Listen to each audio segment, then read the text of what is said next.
আসসালামু আলাইকুম বন্ধুরা, কেমন আছেন আপনারা? আশা করি সবাই ভালো আছেন। আলহামদুলিল্লাহ আমিও ভালো আছি। আবার একটি নতুন ভিডিও নিয়ে আপনাদের সঙ্গে চলে এসেছি মিজানুর রহমান আজারির ওয়াজ। আপনারা যারা মিজানুর রহমান আজারির ওয়াজ শুনতে ভালোবাসেন তারা ফুল ভিডিওটি দেখতে থাকেন, আশা করি ভালো লাগবে। প্রচন্ড গরমের কারণে যদি ঢিলা গেঞ্জি পরিধান করি তাহলেও কি আল্লাহ লানত বর্ষিত হবে? মুসলমান মেয়েরা ধুতি সালোয়ার পড়তে পারবে কিনা, নামাজে মদ গুন্না সঠিকভাবে আদায় না করলে নামাজ হবে কিনা, নামাজে সুরার ধারাবাহিকতা না রাখলে গুনাহ হবে কিনা, সজদা করতে ভুলে গিয়ে যদি সুন্নত নামাজ পড়ে ফেলি তাহলে কি আবার নতুন করে নামাজ পড়তে হবে? 3 পিস পরে নামাজ পড়ি, পা দেখা যায়, মোজা পড়ে নামাজ পড়লে কি হবে? অনেকেই বলেন যে মুখে এবং মাথায় হাত দিলে নাকি দুঃখ বাড়ে। কতটুকু সঠিক? একামতের সময় মুসল্লিরা কখন দাঁড়াতে হবে? আমার কোমরের সমস্যা, সেক্ষেত্রে কি চেয়ারে বসে সালাত আদায় করলে গুনাহ হবে? হায়েজ অবস্থায় মুখস্থ সূরা কি তেলাওয়াত করা যাবে? স্বপ্নদোষ এটা হয়েছে কি না আমি শিওর নই বা মনে নেই, তাহলে কি করা দরকার? কবর পাকা করা হারাম, কিন্তু রাসূলুল্লাহ সাল্লাল্লাহু আলাইহি ওয়াসাল্লামের রওজা মোবারক কেন পাকা করা? মায়ের গর্ভে মৃত বাচ্চা জন্মের পর জানাজার বিধান কি? জানাজা না দিয়ে দাফন দিতে হবে নাকি জানাজা দিতে হবে? দয়া করে জানাবেন। নাভির নিচে লোম ক্রিমার ব্যবহার করে দূর করা যাবে কিনা? চিংড়ি মাছ খাওয়া জায়েজ হবে কিনা? অজু করে ফেরার পথে পুরুষ লোকের সাথে দেখা হলে বা কথা বলতে হলে তারপর নামাজ হবে কিনা, নাকি আবার অজু করতে হবে? মেয়েদের মাথার চুল ছোট করে কাটা জায়েজ আছে কিনা? বাতের ব্যথার জন্য এক জাতীয় পাথরের মতো দেখতে এক প্রকার বস্তু লাগানো ব্রেসলেট যা হাতে ব্যবহার করা হয় আবার পায়ে কালো রাবারের মতো ব্যবহার করা হয়, সম্পর্কে হুকুম কি? শরীরে কোনো অংশে ব্যান্ডেজ লাগানো থাকলে ফরজ গোসল হবে কিনা? প্রথমবার হজ করতে হলে পিতামাতাকে নিয়ে করতে হয়, না হলে নাকি হজ হয় না। এই প্রচলন ইসলামের দৃষ্টিতে ইসলাম কোন দৃষ্টিতে দেখে? বিয়েতে যে উকিল বাবা বানানো হয় ইসলামের দৃষ্টিতে এটার যৌক্তিকতা কতটুকু? এগুলো করা কি জায়েজ আছে কিনা? প্রিয় দর্শক, ইতোমধ্যে যে সমস্ত প্রশ্ন আমাদের সামনে চলে এসেছে তার মধ্যে থেকে প্রথম যে প্রশ্নটি আমি দেখতে পাচ্ছি তা হলো, আহলিয়া ইমন আপনি এআইডি থেকে জানতে চেয়েছেন নামাজের সূরার ধারাবাহিকতা না রাখলে গুনাহ হবে কিনা। অনেক সময় ধারাবাহিকভাবে সূরা পারি না বা মনে থাকে না, এক্ষেত্রে করণীয় কি? বোন, সালাতের মধ্যে সূরার ধারাবাহিকতা এটা উত্তম কাজ, ভালো কাজ, সুন্নাহ, এটা করা উচিত। কোনো কারণে যদি ধারাবাহিকতা লঙ্ঘিত হয়ে যায় সালাত হয়ে যাবে, এর কারণে বড় কোনো গুনাহ হবে না। তবে চেষ্টা করা উচিত আপ্রাণভাবে যেন ধারাবাহিকতা ক্ষুণ্ণ না হয়। আবার হাসিমুখ এআইডি থেকে আপনি জানতে চেয়েছেন মায়ের গর্ভে মৃত বাচ্চা জন্মের পর জানাজার বিধান কি? জানাজা না দিয়ে দাফন দিতে হবে নাকি জানাজা দিতে হবে? দয়া করে জানাবেন। বাচ্চা যদি মায়ের গর্ভে মারা যায় তাহলে সেক্ষেত্রে সে বাচ্চার জানাজা দেওয়ার প্রয়োজন হবে কি না? এ বিষয়ে অনেক ওলামা ইকরামের মত হলো যে 4 মাস যদি পার হয় বাচ্চার বয়স তাহলে সেক্ষেত্রে তারা জানাজা দিবেন। আর হানাফি মাযহাব অনুযায়ী এবং অন্যান্য ওলামা ইকরামের দৃষ্টিকোণ থেকে যদি দুনিয়াতে সে জীবিত হয়ে জন্মগ্রহণ না করে তাহলে সেক্ষেত্রে তার জানাজা দেওয়ার প্রয়োজন নেই। এরপর নুসরাত জাহান আপনি জানতে চেয়েছেন বিয়েতে যে উকিল বাবা বানানো হয় ইসলামের দৃষ্টিতে এটার যৌক্তিকতা কতটুকু? এগুলো করা কি জায়েজ আছে কিনা? বিয়েতে উকিল বাবার যে ধারণা আমাদের সমাজে রয়েছে ইসলামের সাথে কোনো সম্পর্ক নেই, ইসলাম এটিকে সমর্থন করে না। কারণ আসলে উকিল বাবা বলতে কোনো কিছু নেই। বাবা যিনি জন্ম দিয়েছেন তিনি বাবা, শ্বশুরকে বা অন্য কাউকে রূপকর্থে বা শ্রদ্ধার্থে বাবা বলা হয়, কিন্তু বিয়ের মধ্যে কোনো উকিল বাবার প্রয়োজন নেই। নিজের বাবা বেঁচে থাকলে তিনি নিজে স্বয়ং নিজের সন্তানের বিবাহের প্রস্তাব দিবেন, অন্য কোনো ব্যক্তিকে এখানে মধ্যস্থতাকারী হিসেবে বা উকিল বানানোর কোনো প্রয়োজন নেই। আমরা মনে করি যে বাবা থাকলেও বোধহয় আরেকজন উকিল থাকতে হয় যিনি ভায়া হয়ে বিবাহ দিবেন বা প্রস্তাব দিবেন। এটি সম্পূর্ণ ভুল কথা এবং মনগড়া কথা। এই জন্য দেখা যায় যে তথাকথিত উকিল বাবার সাথে পর্দার যে বিধান আছে সেই বিধান পর্যন্ত কিন্তু অনেক সময় লঙ্ঘন করে ফেলেন অনেক ভাই বোন, যেটি অত্যন্ত জঘন্য অপরাধ। আমি একটা মসজিদে ইমামতি করি, অনেকেই বলে থাকেন বিবাহ না করলে ইমামতি করা যাবে না। একথা কতটুকু শরীয়ত সম্মত ভাই সাদিক? বিবাহের সাথে ইমামতির কোনো সম্পর্ক নেই। যারা মনে করেন যে বিবাহ না করলে ইমামতি করা যাবে না, বিবাহিত মানুষের পেছনে ছাড়া নামাজ পড়া যাবে না, তারা ভুল বলছেন, বাড়াবাড়ি করছেন, সীমালঙ্ঘন করছেন। কোরআন এবং হাদিসে এরকম কোনো কথা কিন্তু বলা হয়নি। আকলিমা আখি আপনি জানতে চেয়েছেন মুসলমান মেয়েরা ধুতি সালোয়ার পড়তে পারবে কি না? এটা পরা উচিত নয়। ধুতি যেহেতু হিন্দুদের একটা ধর্মীয় পোশাক বলা যেতে পারে, হিন্দুদের একটা কালচার, সেই কালচারের অনুকরণ মুসলমানদের জন্য করা জায়েজ নাই। মুসলমানের জন্য অন্য আপনার মুশরিকদের বা আল্লাহর প্রতি যারা বিশ্বাস রাখেন না সেই সমস্ত মানুষদের সংস্কৃতির অনুসরণ করা জায়েজ নয়। সেই জায়গা থেকে ধুতি সালোয়ারটা যেহেতু অনেকটা ধুতির মতো, আপনার পায়ের দিকে একটু উঠে থাকে ধুতির মতো, এটা একজন মুসলমান নারীর জন্য ব্যবহার করা উচিত না। এটা অমুসলিমদের সাথে সাদৃশ্য গ্রহণ করা। নবী সাল্লাল্লাহু আলাইহি ওয়াসাল্লাম বলেছেন, মান তাশাব্বাহা বিকওমিন ফাহুয়া মিনহুম, যে ব্যক্তি কোনো জাতির সাথে সাদৃশ্য গ্রহণ করছে তাদের অন্তর্ভুক্ত। আবু দাউদে বর্ণিত হাদিসের আলোকে এটি করা উচিত নয়। মোহাম্মদ মাসুদ আপনি জানতে চেয়েছেন নামাজে মদ গুন্না সঠিকভাবে আদায় না করলে নামাজ হবে কি না। দেখুন, বেশিরভাগ মদ গুন্না, বিশেষ করে 3 আলিফ 4 আলিফ, এগুলো ওয়াজিব কোনো মদ নয়। অতএব যদি এগুলোতে একটু কম বেশ হয় বা সঠিকভাবে নাও হয় তাতে নামাজ হয়ে যাবে। কিন্তু একালিফ মদ যেগুলো, সেগুলো সঠিকভাবে না করলে, অর্থাৎ একালিফ যদি না টানা হয়, সেক্ষেত্রে অনেক সময় অর্থের মধ্যে ব্যাপক এবং বড় ধরনের পরিবর্তন হয়ে যায়। সেই রকম জায়গায় যদি হয়, অর্থের মধ্যে বিকৃতি ঘটে যায়, আপনি যেটুকু পড়েছেন শুধুমাত্র সেটুকু সালাতের জন্য যথেষ্ট হবে, আর এটুকুর মধ্যে আপনি বড় ধরনের ভুল করেছেন, বিকৃত হয়ে গেছে অর্থ, তাহলে সেক্ষেত্রে আপনার সালাত আদায় হবে না। রাইতুল হক আপনি জানতে চেয়েছেন প্রথমবার হজ করতে হলে পিতামাতাকে নিয়ে করতে হয়, না হলে নাকি হজ হয় না। এই প্রচলন ইসলামের দৃষ্টিতে, ইসলাম কোন দৃষ্টিতে দেখে? এটি সম্পূর্ণ ভুল কথা। প্রথমবার হজ করতে হলে বাবা মাকে নিয়ে হজ করতে হবে এমন কোনো কথা নেই। বরং যার উপর হজ ফরজ হয়েছে তিনি হজ করতে হবে, তার বাবা মাকে হজ করাতে হবে এমন কোনো কথা নেই। বাবা মার যদি সম্পদ না থাকে তাহলে তাদের উপর হজ ফরজ নয়, আর যাদের উপর হজ ফরজ নয় তাদেরকে হজ করাতে হবে এমন কোনো কথা নেই। জান্নাতুল ফেরদাউস আপনি জানতে চেয়েছেন মেয়েদের মাথার চুল ছোট করে কাটা জায়েজ আছে কিনা। মেয়েদের মাথার চুল ছোট করা যদি একেবারে অল্প স্বল্প ছোট করা হয় তাহলে তো সবার মতো জায়েজ, কোনো অসুবিধা নেই। আর যদি বেশ খানিকটা ছোট করা হয় তাহলে সেক্ষেত্রে একেবারে পুরুষের মতো যেন দেখা না যায় সে বিষয়টি খেয়াল করতে হবে, এবং কোনো ফাসেক বা কোনো খারাপ মহিলাদের সাথে তাদের স্টাইল যেন ধারণ করার উদ্দেশ্যে ছোট করা না হয় সে বিষয়টি খেয়াল করতে হবে।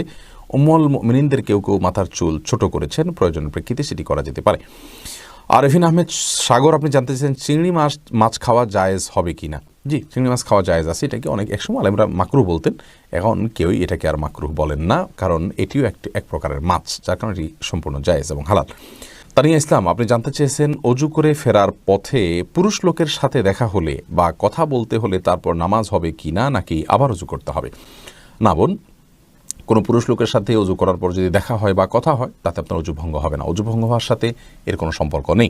কেউ যদি অজু করার পর কোনো পুরুষের সাথে অন্যায়ভাবে দেখা দেন, হারামভাবে দেখা দেন, হারাম কথা বলেন, তাহলে ঠিক গুনার কারণ হবে, ভিন্ন কথা, কিন্তু এর ফলে অজু ভঙ্গ হবে না।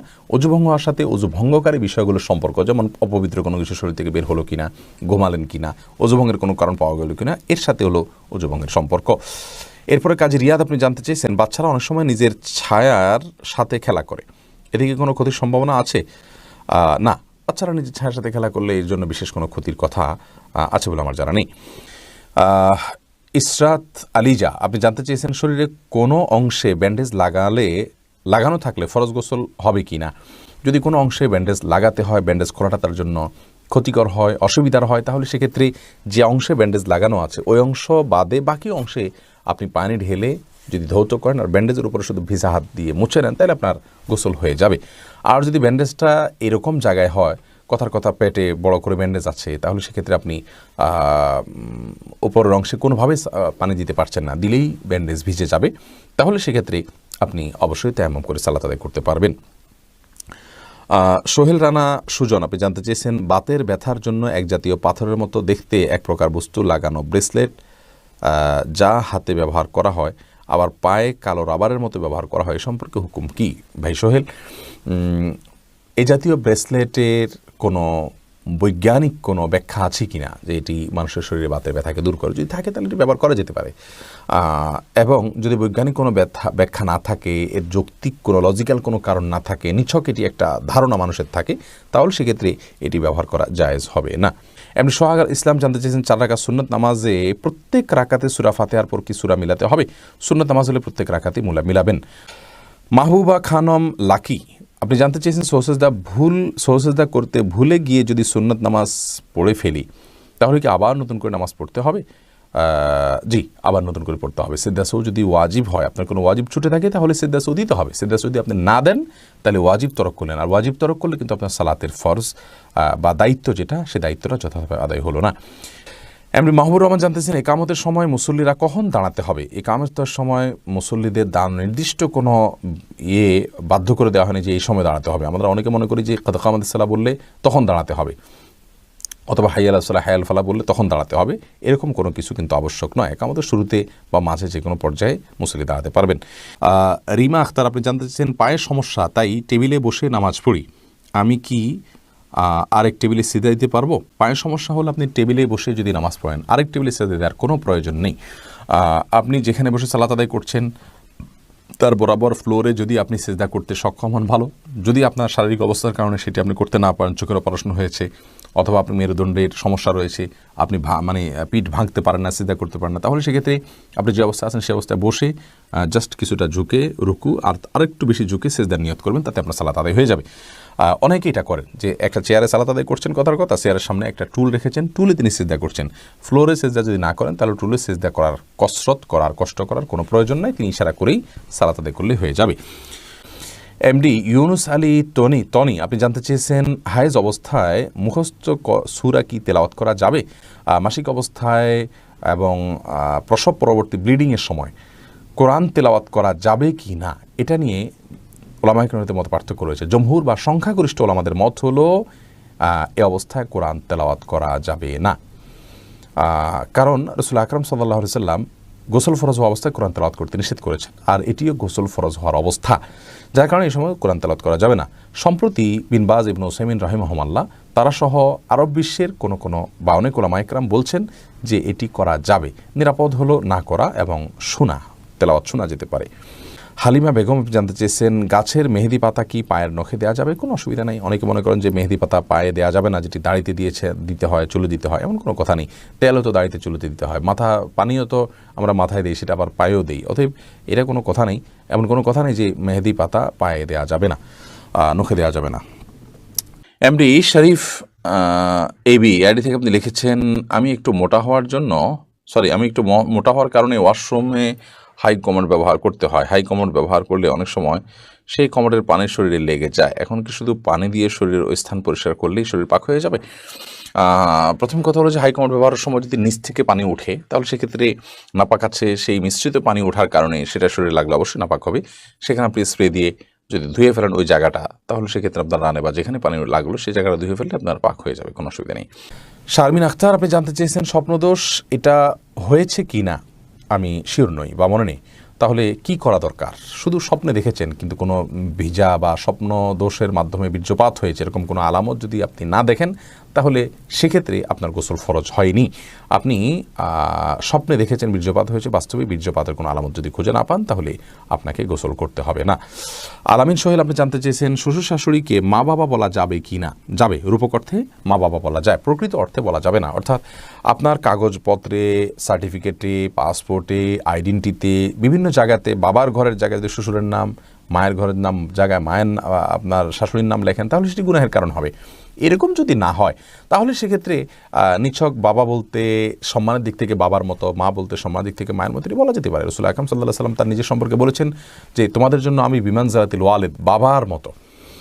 তাহলে বোঝা গেল যে রূপক অর্থে আপনার বাবা বলা যেতে পারে, কোনো অসুবিধা নেই। মোস্তফা কামাল আপনি জানতে চেয়েছেন ইমাম সৌসেজদা দিতে ভুলে গিয়ে নামাজ শেষ করলে মুক্তাদি কি আবার নামাজ আদায় করবে?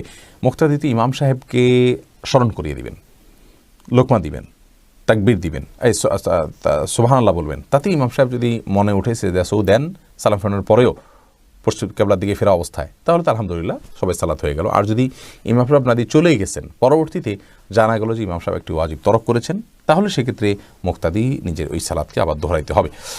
ফারজানা রহমান শারমিন জানতে চেয়েছেন প্রচণ্ড গরমের কারণে যদি ঢিলা গেঞ্জি পরিধান করি তাহলেও কি আল্লাহ লানত বর্ষিত হবে? এবং ফারজানা যদি বাসা বাড়িতে আপনি পড়েন তাহলে তো আল্লাহ লানত বর্ষিত হওয়ার কোনো প্রশ্নই ওঠে না। যদি গায়ে মহারামের সামনে এসে পড়ে না যান, আপনি বাসিটা পরার পর উপর দিয়ে পাতলা ওড়না পরে নেন যাতে আপনার সৌন্দর্য প্রকাশিত না হয় গায়ের মাহারামদের সাথে, এরকম যদি চলেন তাহলে কোনো অসুবিধা নেই বাসা বাড়িতে। আর বাসা বাড়ির বাইরে যদি আপনি যান তাহলে সেক্ষেত্রে বোরকার নিচে যদি আপনি এ ধরনের পোশাক পরেন কোনো অসুবিধা নেই ইনশাআল্লাহ বিদিনিল্লাহ। অর্থাৎ আপনার পর্দা বাইরে যখন যাবেন পর্দা মেনটেন করতে হবে। গরমের কষ্ট যত বেশি, জাহান্নামের গরমের কষ্ট তার চাইতে অনেক বেশি। অতএব পর্দা লঙ্ঘন যেন না হয়, পরপুরুষের সামনে যাতে আপনার পর্দা লঙ্ঘিত না হয় সে বিষয়টা আপনি খেয়াল করবেন। এছাড়া বাকি অবস্থাতে আপনি করতে পারেন। রোকসানা পারভিন আপনি জানতে চেয়েছেন আমার কোমরের সমস্যা, সেক্ষেত্রে কি চেয়ারে বসে সালাত আদায় করলে গুনাহ হবে? কোমরে যদি সমস্যাটা এই পর্যায়ের হয় বোন যে আপনি রুকু সিজদা করতে পারেন না, আপনার অসহনীয় ব্যথা হয়, যন্ত্রণা হয়, আপনি কাতরাতে থাকেন, অথবা ডক্টর আপনাকে বলেছেন যে ডক্টর আপনার সালাতের গুরুত্বও বুঝেন আবার আপনার শরীরের সমস্যার কথাও জানেন, তিনি যদি বলেন যে না, আপনি নর্মালি রুকু সিজদা করে কোমর ভেঙে রুকু সিজদা করতে গেলে আপনার জন্য বড় ধরনের সমস্যা হবে, স্থায়ী রোগ হবে, অথবা আপনার কোনো অঙ্গ হানি হতে পারে বা অঙ্গের সমস্যা হতে পারে বড় কোনো, তাহলে সেক্ষেত্রে আপনি চেয়ারে বসে ইশারায় রুকু সিজদা করতে পারবেন। তাকদিস সিটিজি ইয়ার দিকে আপনি প্রশ্ন করেছেন, অনেকেই বলেন যে মুখে এবং মাথায় হাত দিলে নাকি দুঃখ বাড়ে, কতটুকু সঠিক? এটা মন গড়া কথা এবং কুসংস্কার। এরপরে এনিউস সজীব আপনি জানতে চেয়েছেন, আমরা জানি কবর পাকা করা হারাম, কিন্তু রাসূলুল্লাহ সাল্লাল্লাহু আলাইহি ওয়াসাল্লামের রওজা মোবারক কেন পাকা করা? রাসূল করিম সাল্লাল্লাহু আলাইহি ওয়াসাল্লামের কবর, নবীদের কবর প্রথমত তাদের বিষয়ে স্বতন্ত্র। নবীগণ যেখানে মারা যান সেখানে তাদের কবর হয়। দ্বিতীয় কথা হলো যে রাসূল করিম সাল্লাল্লাহু আলাইহি ওয়াসাল্লামের কবর পাকা, এটি সঠিক নয়। আমরা যারা মদিনায় যাই, আমরা গ্রিলের একপাশ থেকে সবুজ কিছু একটা দেখতে পাই, আমরা মনে করি এটাই কবর, এটা কবর নয়। এর বাইরে আরও কয়েকটা ওয়াল আছে, সে ওয়ালের ভেতরে হলো কবরের অংশ। এই জন্য রাসূল করিম সাল্লাল্লাহু আলাইহি সাল্লামের কবর পাকা এবং উঁচু, এটি সঠিক ধারণা নয়। অনেক ছবি দেখবেন আপনারা, বিভিন্ন ওয়ালমেট থাকে, এগুলোতে দেখানো হয় যে রাসূল আকরাম সাল্লাল্লাহু আলাইহি সাল্লামের কবর সবুজ কাপড় দিয়ে ঘেরা এবং উঁচু পাকা। এটি সঠিক তথ্য নয়, এটা তার কবরের ছবি নয়, এটি ভুয়া।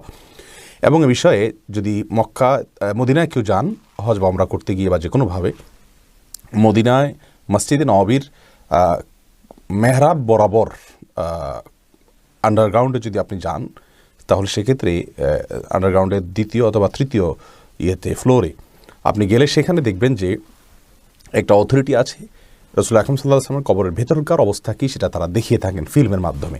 আমি দেখেছি, সেখান থেকে জানা যায় যে রাসূল আকরাম সাল্লাল্লাহু আলাইহি ওয়াসাল্লামের কবর আসলে পাকা নয়, যেমনটি আমরা অনেকে মনে করি। এরপর সিম্পল ছেলে হৃদয় আইডি থেকে আপনি জানতে চাইছেন, পুরুষ কি বিয়েতে হাতে মেহেদি এবং গায়ে হলুদ দিতে পারবে? এটি মেয়েদের জন্য, পুরুষে এটা না করাই উচিত এবং উত্তম। শিখা ইসলাম আপনি জানতেছেন, 3 পিস পরে নামাজ পড়ি, পা দেখা যায়, মোজা পরে নামাজ পড়লে কি হবে? পায়ের পাতা ঢাকতে হবে কিনা মেয়েদের নামাজের জন্য মধ্যে, এটা নিয়ে মত পার্থক্য আছে। অনেক উলামায়ে কেরাম এটাকে শর্ত করেছেন। আমি ব্যক্তিগতভাবে এই মতটা চাইতে, যারা বলেন যে পায়ের পাতা, পাতা বলতে পায়ের পাতার তলের অংশ এটা ঢাকার শর্ত দিয়ে থাকেন, তাদের মতটাকে আমি সমর্থন করি না। পাতার উপরের অংশ, যেটা পাতার উপরের অংশ, সেটা ঢাকতে হবে কিনা, অনেক উলামায়ে কেরাম বলেছেন সেটা ঢাকতে হবে, অনেকে বলেছেন শুধু গিরার নিচ পর্যন্ত থাকলেই হবে কাপড়, পাতা না ঢাকলেও চলবে। তো দুই পক্ষের উলামায়ে কেরামের দলিল রয়েছে। নিরাপদ হলো এমন কাপড় পরা যে কাপড়টা অনেক বেশি লম্বা হয়, যে পায়ের পাতার উপরের অংশ। ভিডিওটি ভালো লাগলে একটি লাইক, কমেন্ট ও শেয়ার করে পাশে থাকবেন বন্ধুরা।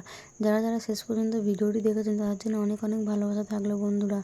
আরও নতুন ভিডিও পেতে চ্যানেলটিকে সাবস্ক্রাইব করে পাশে থাকবেন বন্ধুরা। ভালো থাকবেন, ধন্যবাদ।